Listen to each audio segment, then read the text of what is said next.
اعوذ باللہ من الشیطان الرجیم بسم اللہ الرحمن الرحیم۔ اربوں خربوں درود و سلام حضرت محمد مصطفیٰ صلی اللہ علیہ وآلہ وسلم پر اور آپ کی آل پر۔ دا نالج فیکٹری کے ساتھیوں، السلام علیکم ورحمۃ اللہ وبرکاتہ۔ ناظرین کرام، آج ہم ترکی اور یورپ کے مابین ہونے والے معاہدہ لوازم کے متعلق بات کریں گے، لیکن ویڈیو شروع ہونے سے پہلے آپ نے آنے والے معزز ساتھیوں سے گزارش ہے کہ ہمارا چینل سبسکرائب کریں، ساتھ ہی بیل آئیکن کو پریس کریں تاکہ آنے والی ہر نئی علمی اور دلچسپ ویڈیو آپ تک بآسانی پہنچ سکے۔ ناظرین کرام، 1918 میں پہلی عالمی جنگ کے اختتام نے ترکی کی شکست و ریخت پر مہریں ثبت کر دیں۔ برطانیہ کی سربراہی میں فاتح قوتیں ترکی کے بڑے حصے پر قابض ہو گئیں، اور پھر فاتح اور مفتوح کے درمیان رسواکن شرطوں کے ساتھ ایک ظالمانہ معاہدہ ہوا جسے معاہدہ لوازم کے نام سے جانا جاتا ہے۔ یہ معاہدہ پورے 100 سال پر محیط ہے۔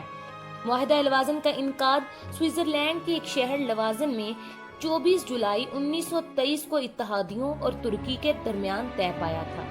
اس معاہدے کی روح سے ترکی کے ہاتھ پاؤں باندھ دیے گئے اور ترکی اگلے 100 سال کے لیے اس معاہدے پر عمل درآمد کرنے کا پابند قرار دیا گیا۔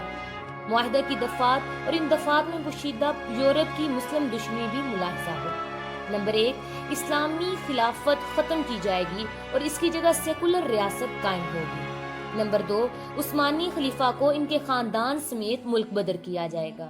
نمبر 3، خلافت کی تمام مملکات ضبط کر لی جائیں گی، جن میں سلطان کی ذاتی املاک بھی شامل ہوں گی۔ نمبر 4، ترکی پٹرول کے لیے نہ اپنی سرزمین پر اور نہ ہی کہیں اور ڈرلنگ کر سکے گا، اپنی ضرورت کا سارا پٹرول اسے امپورٹ کرنا ہوگا۔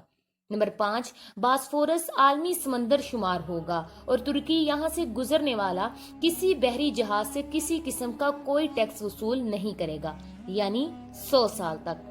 واضح رہے، باسفورس کی سمندری کھاڑی بحر اسود، بحر مرمرا، بحر متوسط کا لنک ہے، اور اس کی اہمیت کا اندازہ اس بات سے لگایا جا سکتا ہے کہ یہ عالمی تجارت میں ریڑھ کی ہڈی کی حیثیت رکھنے والی نہر سویز کے ہم پلہ قرار دی جاتی ہے۔ اس معاہدے کے ساتھ ہی مسلمانوں کی عظیم سلطنت خلافت عثمانیہ کی بساط لپیٹ دی گئی، اور افریقہ، ایشیا اور یورپ تک پھیلی ہوئی عظیم سلطنت بندر کاٹ کا شکار ہو گئی۔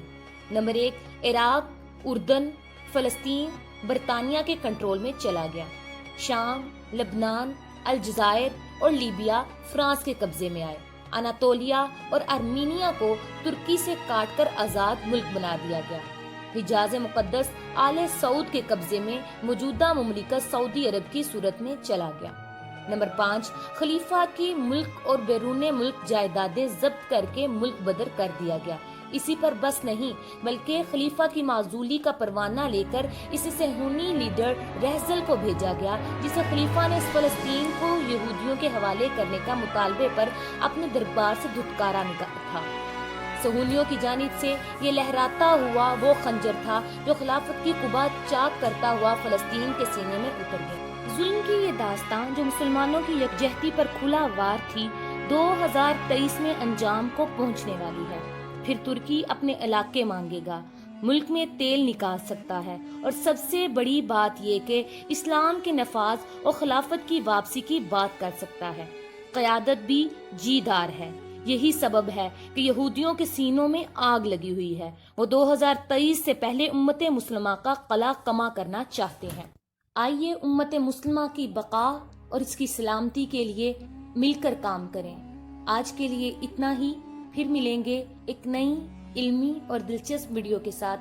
تب تک اپنا اور اپنے پیاروں کا ڈھیروں خیال رکھیں۔ السلام علیکم ورحمۃ اللہ وبرکاتہ۔